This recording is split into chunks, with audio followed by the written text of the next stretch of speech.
এই মহাবিশ্বের ভিতরে আমাদের মানুষের অস্তিত্ব ঠিক কত বড়। অর্থাৎ এই যে আকাশ, মহাকাশ, চন্দ্র, সূর্য, পৃথিবী, বৃহস্পতি গ্রহ, চাঁদ, এই সব কিছু মিলিয়ে এই মহাবিশ্বের ভিতরে আমাদের মানুষের অস্তিত্ব ঠিক কত বড়।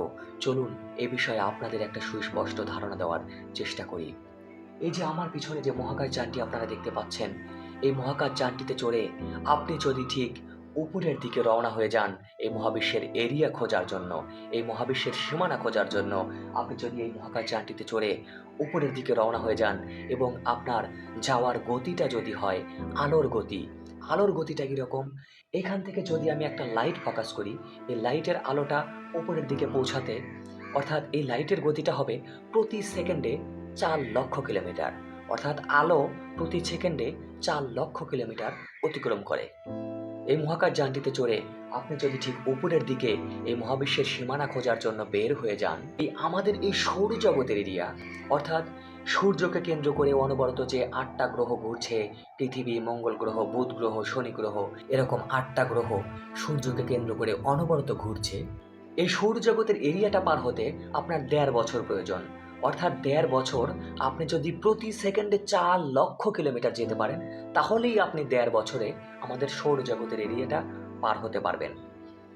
এরকম এই সৌরজগতের এরিয়াটা পার হওয়ার পরে আপনি যদি আমাদের গ্যালাক্সি এই মিল্কি ওয়ের এরিয়াটার কথা চিন্তা করেন, আমাদের এই যে মিল্কি ওয়ে গ্যালাক্সি, এই গ্যালাক্সির ভিতরে এই সৌরজগতের মতো প্রায় 10 বিলিয়ন সৌরজগৎ রয়েছে। 10 বিলিয়ন বলতে কীরকম বোঝায়?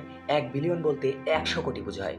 অর্থাৎ 10 বিলিয়নে প্রায় 1000 কোটি সৌরজগৎ রয়েছে আমাদের এই মিল্কি ওয়ে নামক গ্যালাক্সিতে। এই মিল্কি ওয়ে নামক গ্যালাক্সি যদি আপনি পার হতে চান, মিল্কি ওয়ে গ্যালাক্সির ব্যাস হচ্ছে 1,05,000 আলোকবর্ষ। আলোকবর্ষ বলতে কীরকম বোঝাচ্ছে? আপনি এই মিল্কি ওয়ে গ্যালাক্সির এক প্রান্ত থেকে যদি আপনি রওনা হয়ে যান এবং আপনার গতিটা যদি হয় প্রতি সেকেন্ডে 4 লক্ষ কিলোমিটার, তাহলে আপনার এই মিল্কি ওয়ে গ্যালাক্সির এরিয়া পার হতে সময় লাগবে 1,05,000 বছর। 1,05,000 বছর আপনি অতিক্রম করার পরে আপনি আমাদের মিল্কি ওয়ে নামক গ্যালাক্সির এরিয়াটা পার হতে পারবেন। এবার এই মিল্কি ওয়ে নামক গ্যালাক্সি পার হওয়ার পরে আপনি তাকাবেন এর পরের গ্যালাক্সি খুঁজে বের করার জন্য। এই মিল্কি ওয়ে নামক গ্যালাক্সির মতো প্রায় 100 বিলিয়ন, প্রায় 100 বিলিয়ন গ্যালাক্সি রয়েছে আমাদের এই মহাবিশ্বের ভিতরে। তাহলে মিল্কি ওয়ে নামক গ্যালাক্সির এর পরের গ্যালাক্সিতে আপনি যাবেন। এর পরের গ্যালাক্সি, এই মিল্কি ওয়ে নামক গ্যালাক্সি থেকে পরের গ্যালাক্সি পর্যন্ত যে যাবেন, ওই গ্যালাক্সি পর্যন্ত যাওয়ার দূরত্ব, ওই গ্যালাক্সির সীমানা পর্যন্ত পৌঁছাতে আপনার প্রায় 2.5 মিলিয়ন লাইট ইয়ার্স প্রয়োজন। অর্থাৎ 25 লক্ষ আলোক বছর আপনার প্রয়োজন। আপনি আলোর গতিতে, অর্থাৎ প্রতি সেকেন্ডে যদি আপনি 4 লক্ষ কিলোমিটার অতিক্রম করেন, তাহলে আপনি 25 লক্ষ বছরে এই মিল্কি ওয়ে গ্যালাক্সির পরের গ্যালাক্সির সীমানা পাবেন মাত্র, মানে ওই গ্যালাক্সিটার কাছাকাছি পৌঁছাবেন। এইবার ওই গ্যালাক্সিটা আপনি পার হবেন। ওই গ্যালাক্সিটা পার হতে আপনার আরও প্রায় 2 লক্ষ বছর প্রয়োজন, যদি আপনি প্রতি সেকেন্ডে আবারও 4 লক্ষ কিলোমিটার যেতে পারেন। প্রতি সেকেন্ডে আপনি 4 লক্ষ কিলোমিটার যাবেন, আপনি 2 লক্ষ বছর যাওয়ার পরে ওই ওই গ্যালাক্সি, যে গ্যালাক্সিটার নাম হচ্ছে অ্যান্ড্রোমিডা, ওই অ্যান্ড্রোমিডা গ্যালাক্সির এরিয়াটা আপনি পার হতে পারবেন।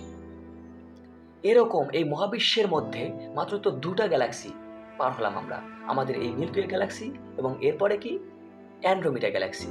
এই 2টা গ্যালাক্সি পার হলাম। এরকম 100 থেকে 400 বিলিয়ন গ্যালাক্সি রয়েছে এই মহাবিশ্বের ভিতরে। তাহলে এবার আপনি চিন্তা করতে পারেন যে তাহলে এই 100 থেকে 400 বিলিয়ন গ্যালাক্সি যদি আমি পার হতে পারি, তাহলে কি আমি মহাবিশ্বের সীমানা পাবো? না, সেটা কখনোই সম্ভব না। এই যে আপনাকে যে এতক্ষণ বুঝালাম আপনি প্রতি সেকেন্ডে 4 লক্ষ কিলোমিটার যাবেন, এই 4 লক্ষ কিলোমিটার আপনি প্রতি সেকেন্ডে যাচ্ছেন, ঠিক এর চাইতেও বেশি স্পিডে, অর্থাৎ প্রতি সেকেন্ডে 4 লক্ষ কিলোমিটারেরও বেশি স্পিডে মহাবিশ্ব অনবরত বড় হচ্ছে, অনবরত মহাবিশ্ব বড় হচ্ছে। এই প্রতি সেকেন্ডে মহাবিশ্বে কত কি ঘটছে তা আমরা জানি না। কত বিস্ফোরণ ঘটছে, বিস্ফোরণের মাধ্যমে গ্রহ তৈরি হচ্ছে, নক্ষত্র তৈরি হচ্ছে, কত কিছু সৃষ্টি হচ্ছে।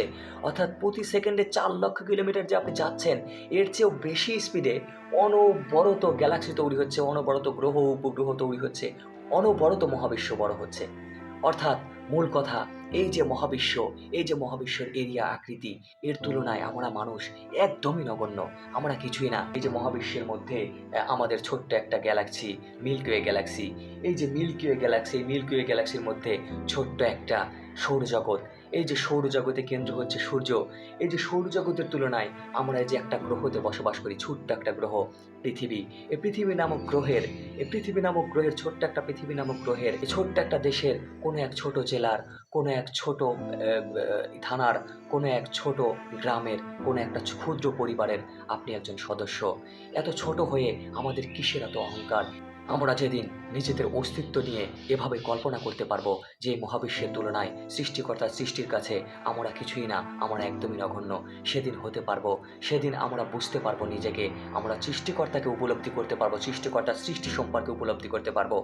হ্যালো দর্শক, আমার ভিডিওটি যদি আপনাদের ভালো লেগে থাকে আমাকে অবশ্যই ফলো করবেন এবং পরবর্তীতে এরকম ভিডিও তৈরি করতে, মহাকাশ বিষয়ক, সৃষ্টিকর্তার সৃষ্টি বিষয়ক ভিডিও তৈরি করতে উৎসাহিত করবেন। আমাকে ফলো করবেন, আমার ভিডিওগুলো অবশ্যই শেয়ার করবেন।